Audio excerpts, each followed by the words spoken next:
a video on making a beech leaf liqueur. So, someone I follow on Instagram last year made a beech tree leaf liqueur, and I kind of thought, I'd love to have a go at that, but I missed the start of the beech season. So, because they need to be young leaves. So, but this year I remembered. So they are young leaves at the moment. And I kind of thought, well, I'll have a go at that. It's just a simple case of macerating them in some gin and with a little bit of brandy. Sugar as well, but I'm not going to put the sugar in. I'm not a huge fan of overly sweet things when it comes to alcohol. So I think we'll leave the sugar out and then we might just add it in at the end. I can't imagine it'll affect the flavour. Probably put less sugar in. I think the recipe is 150 grams worth of sugar, 150 millilitres of brandy and 700 millilitres of cheap gin. No point buying the good stuff because we're making a liqueur. So beech trees are, you'll find loads of those at the bottom of the beech tree, and that's the husk from the nut. Is that the husk from the nut? Yeah, it holds the nut. Is it? No, because the husk is actually on the nut, isn't it? That was on the outside of the nut. Anyway, you find things like that around the bottom of the beech tree, and that's how you identify them. I kind of thought what I should really do, I should really taste the beech leaf. Can't imagine it's going to be poisonous if we're going to put it in some alcohol, but we'll see what it tastes like.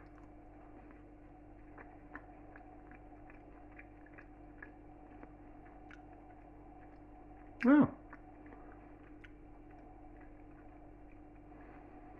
it doesn't taste leafy. It's a little bit like sorrel. Anyway, so it's all right. So it was supposed to 150. So oh yeah. So all the recipes that I saw didn't have the weight of the leaves. So I'm going to use there's approximately 200 grams worth of leaves in here, which everyone's kind of talking like a container full. And I was like, oh, what on earth does that mean? So I'm going to use 200 grams worth of leaves to 700 millilitres of gin. Going to need more gin than that. I'm going to do double the recipe. I'm going to use 300 millilitres.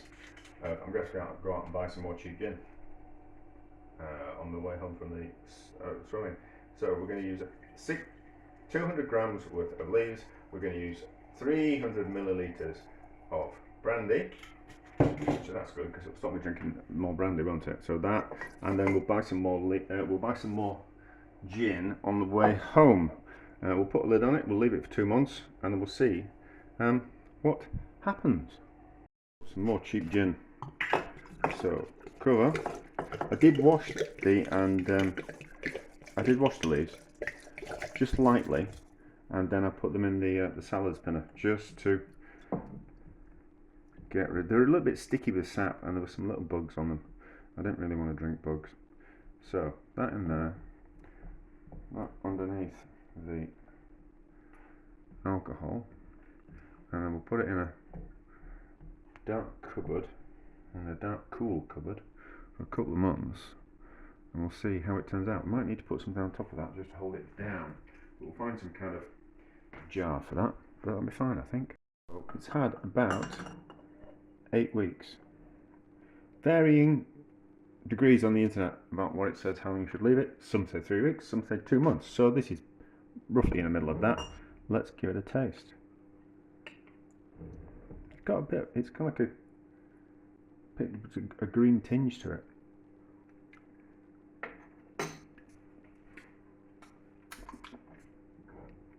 It's all right.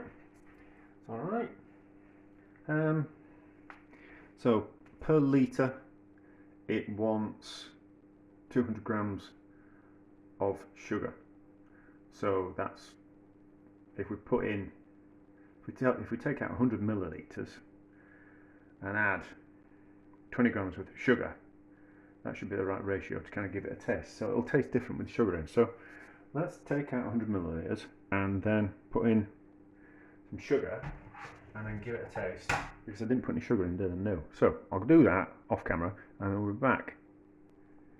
Right, so that's 100 millilitres, and we'll put in 10 grams of sugar. Because, I said it before, so again, I don't like things that are too sweet. Or cloringly sweet. So anyway, so you can see the colour of it. How's it taste?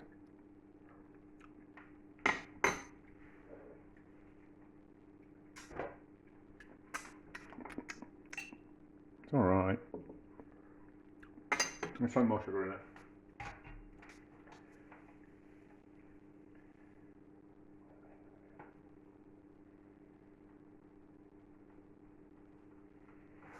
That's about another 10 grams. So, the only problem with adding sugar in afterwards is that the leaves would have soaked up some of the sugar and taken some of the sweetness away.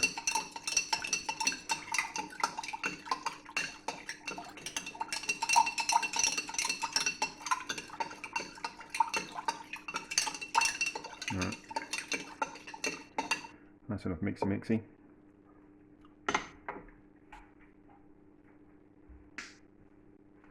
Better with more sugar in, but I reckon 15. I reckon 15 grams per, I think. So for every 100 millilitres, I reckon 15 grams instead of 20. Because otherwise I just don't like alcohols that are sweet. Alright, it's got like a bit of a weak Jägermeister type of flavour to it. So it's certainly had long enough. Let's strain it, put it through a cloth as well before we do anything else with it, and see what happens. So strain it through a sieve and then strain it through a cloth. I think yes. Right, so 1.6 litres in there. I think that's, you can't go, that's like almost like two kilos of sugar that I'm going to put in that. That's a lot of sugar. That's a lot of sugar. I don't think that's right. I don't think that's right. Let's taste.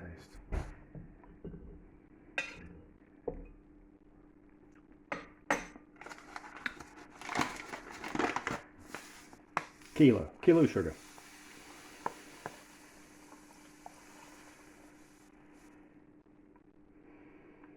Yeah.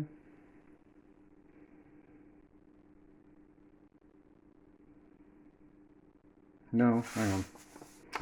Might got that wrong. I was lucky. I nearly messed up there. I nearly put in far too much sugar.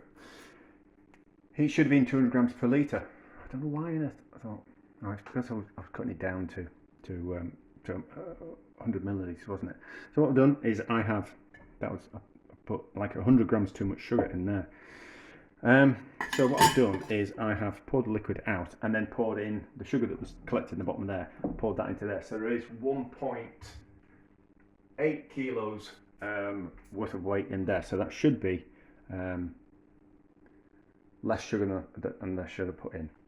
I should have put in 300 grams worth of sugar to be the full amount, but I think 200 grams will be enough. So we'll put a lid on that, we'll give it a shake. We'll keep giving it a shake until all the sugar is melted, and then we'll give that a re-taste. I've melted the sugar into this. I'm not entirely sure that I like it.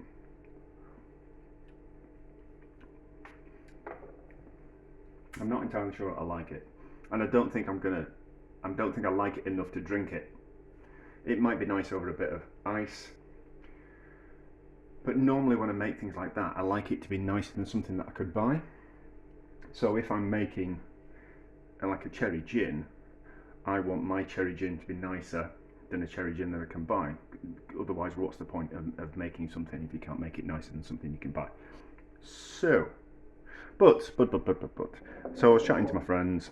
They showed a kind of quite a little bit of an interest in trying it. So I think I'm going to save 3 little bottles of it. That's not going to work properly, is it?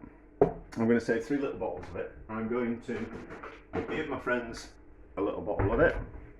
I'm going to have a couple of bottles of it, and what I'll do is I'll just stick it in the back of the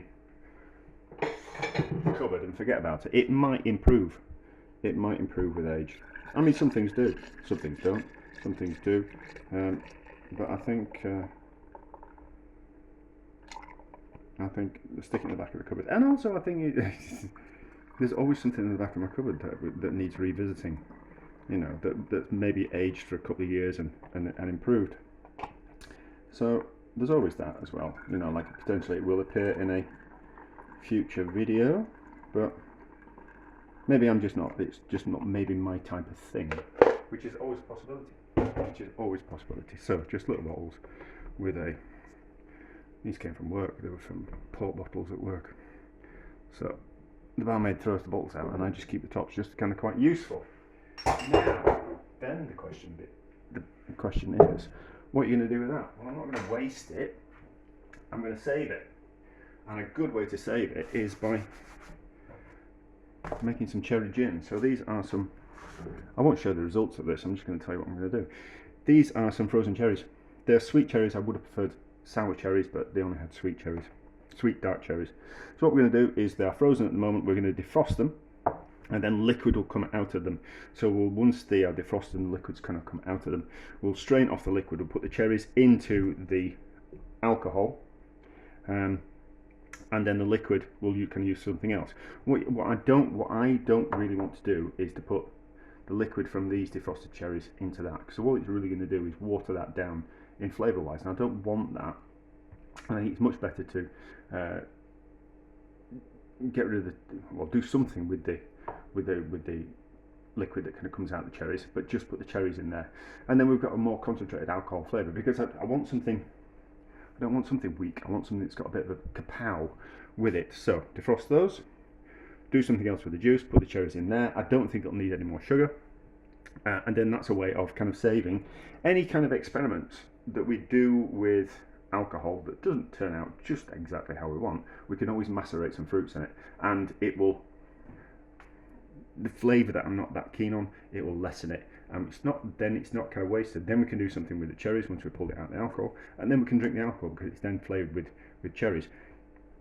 Because it's dark sweet cherries and not sour cherries, which I particularly I like, and I think sour, bitter flavours are more interesting than sweet kind of flavours. When I eventually pull it out of the alcohol, these cherries, if it's not quite sharp enough, maybe a little bit too sweet, or I'll just put in some lemon juice just to balance the kind of flavours out, so it's not too sweet. But anyway, so it's not a failure, because I found out something that it's not for me. So from that point of view, it's a success, and it's also a lesson in not wasting anything. So most people kind of go, oh, that's not very nice, throw it away. There's like 15 quid's worth of gin in that. I'm not going to throw that away, am I?